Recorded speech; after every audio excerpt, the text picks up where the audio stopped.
जब मैंने अपनी पत्नी को कई दशकों पहले प्रस्ताव दिया तो यह एक काफी साधारण माहौल था। यह बिल्कुल भी भव्य नहीं था। ईमानदारी से कहूं तो मैं इसे फिर से करना चाहूंगा और बहुत अधिक रचनात्मक तरीके से। मैंने एक आदमी के बारे में पढ़ा जिसने अपनी प्रेमिका को एक लिमोजीन में उठवाया और उसे एक रिसॉर्ट में ले जाया जहां मोमबत्तियां फुटपाथ के किनारे लगी थीं। उसने एक ऑर्केस्ट्रा को बुलाया था जो उस अवसर के लिए उसने खुद लिखा हुआ एक प्रेम गीत गा रहा था। जब वह वहां पहुंची तो उसने एक घुटने पर बैठकर उसे प्रस्ताव दिया।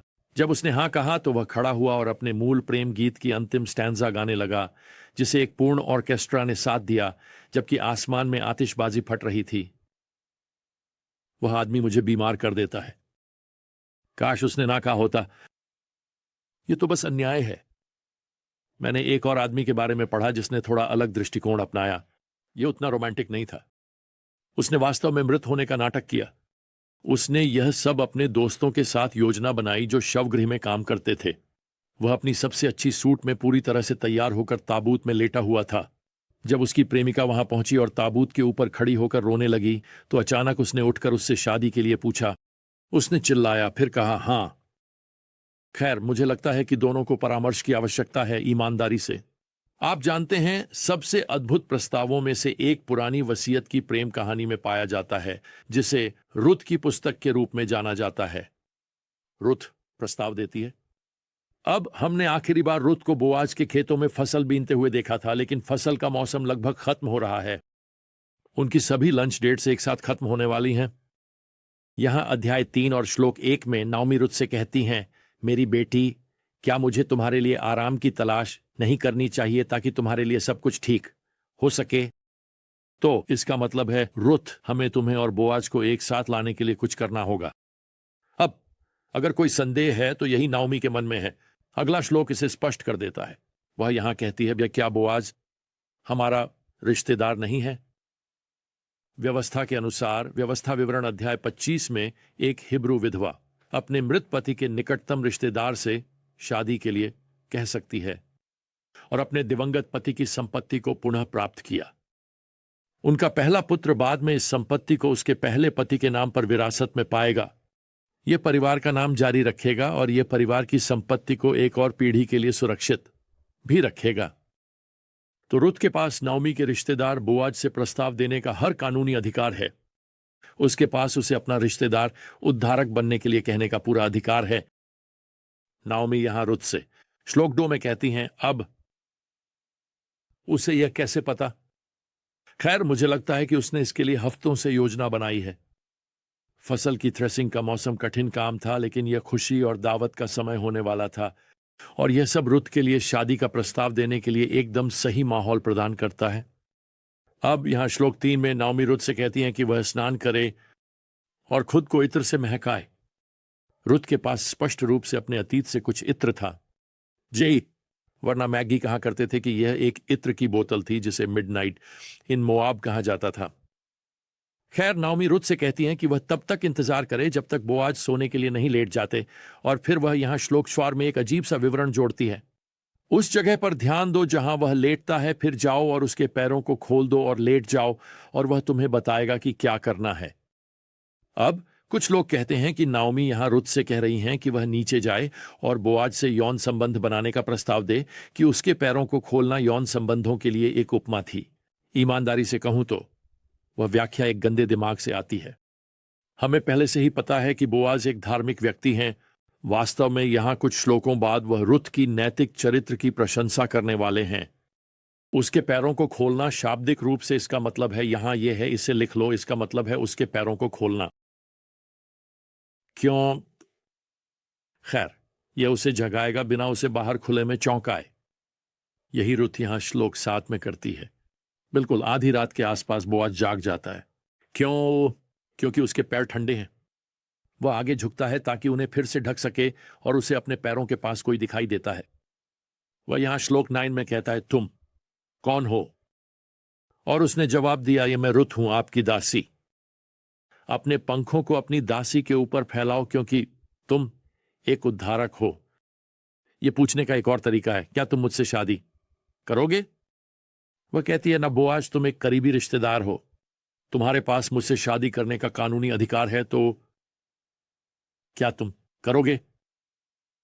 अब रुत ये सब अंधेरे में क्यों कर रही है? खैर, मुझे लगता है कि रुत उसे बहुत सम्मान दिखा रही है। वह उसे शहर के नेताओं के सामने निर्णय लेने के लिए मजबूर करने की कोशिश नहीं कर रही है। मुझे यह भी लगता है कि वह और नाओमी पहले से ही जानती हैं कि एक और आदमी है जो करीबी रिश्तेदार है। उसके पास रुत के हाथ के लिए पहले मना करने का अधिकार है।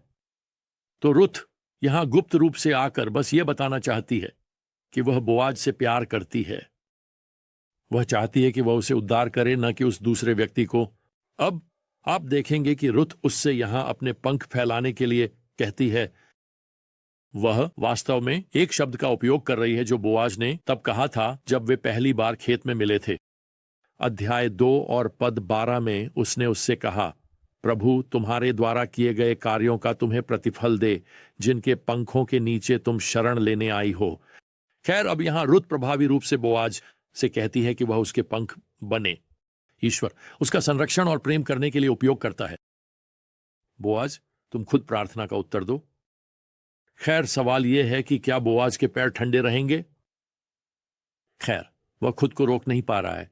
वह यहां पद 10 में फुसफुसाते हैं, तुम्हें प्रभु द्वारा आशीर्वाद मिले मेरी बेटी। और इसका लंबा मतलब है, हां, मैं तुमसे शादी करना चाहता हूं। फिर बोआज यहां पद 12 में कहते हैं, एक उद्धारक मुझसे नजदीक है। आप जानते हैं, बोआज गोयल यानी करीबी रिश्तेदार उद्धारक की भूमिका निभा सकता है, केवल अगर यह करीबी रिश्तेदार रुचि नहीं रखता। बोआज के अगले शब्द यहां पद 13 में मेरे लिए वास्तव में अद्भुत हैं। रात यहां रहो और सुबह अगर वह तुम्हें उद्धार करेगा तो अच्छा, उसे करने दो। लेकिन अगर वह तुम्हें उद्धार करने के लिए तैयार नहीं है तो प्रभु की शपथ, मैं तुम्हें उद्धार करूंगा। अब मुझे आपको बताने दें कि इसका क्या मतलब है। इसका मतलब है कि बोआज करीबी रिश्तेदार उद्धारक के संबंध में भगवान के नियमों का पालन करने वाला है। इसका मतलब है कि वह उस महिला को खोने के लिए तैयार होगा जिसे वह स्पष्ट रूप से प्यार करता है, बजाय इसके कि वह भगवान के शब्द का उल्लंघन करे। लेकिन वह रुत से यह भी वादा करता है कि अगर वह दूसरा रिश्तेदार तैयार नहीं होता तो वह उसे उद्धार करने में गर्व महसूस करेगा। खैर, अगली सुबह जल्दी रुत घर की ओर लौटती है और बोआज शहर के दरवाजे की ओर जाता है। और जैसे ही रुत घर पर नाओमी को बताती है कि क्या हुआ, नाओमी यहां पद 18 में कहती है, रुको मेरी बेटी, जब तक तुम नहीं जान लेती कि मामला कैसे समाप्त होता है, क्योंकि आदमी आराम नहीं करेगा बल्कि आज ही इस मामले को सुलझा लेगा। शब्द रुको का अनुवाद विश्राम या चुपचाप बैठो किया जा सकता है। बस बोआज को तुम्हारे लिए काम करने दो रुत। आप जानते हैं, सच यह है कि अब रुत कुछ नहीं कर सकती। अगर उसे उद्धार किया जाना है तो यह बोआज उसके करीबी रिश्तेदार उद्धारक पर निर्भर है। और मुझे बताने दो, यह उद्धार का एक अद्भुत चित्र है। हम जो कर सकते हैं वह यह है कि हम यीशु से कहें कि हम उसे प्यार करते हैं और हम चाहते हैं कि वह हमें अपनी पंखों के नीचे ले ले। यीशु मसीह ने हमारे लिए उद्धार का सारा काम किया है और उसे करना है। केवल यीशु ही कीमत चुका सकते हैं आपके उद्धार की। केवल यीशु ही आपके कर्ज चुकता कर सकते हैं और तुम्हें अपनी दुल्हन बनाकर अपने परिवार में ले आएगा। आप देख रहे हैं, रुत यहां आराम कर सकती है क्योंकि बोआज काम कर रहा है। रुत यहां चुपचाप बैठ सकती है क्योंकि बोआज कुछ भी नहीं कर रहा है सिवाय चुपचाप बैठने के। मेरा मतलब है, वह नगर पालिका की ओर दौड़ रहा है ताकि उद्धार की व्यवस्था कर सके। उसकी दुल्हन के बारे में तो चलो आज हमारे अद्भुत उद्धारक का एक नया दृष्टिकोण फिर से प्राप्त करें। आओ हम दाऊद के साथ गाएं। उस भजनकार ने लिखा, हे प्रभु तेरी पंखों की छाया में मैं शरण लूंगा। खैर, अगली बार तक प्रभु यीशु मसीह की कृपा, भगवान का प्रेम और पवित्र आत्मा की संगति आप सभी के साथ रहे। आमीन।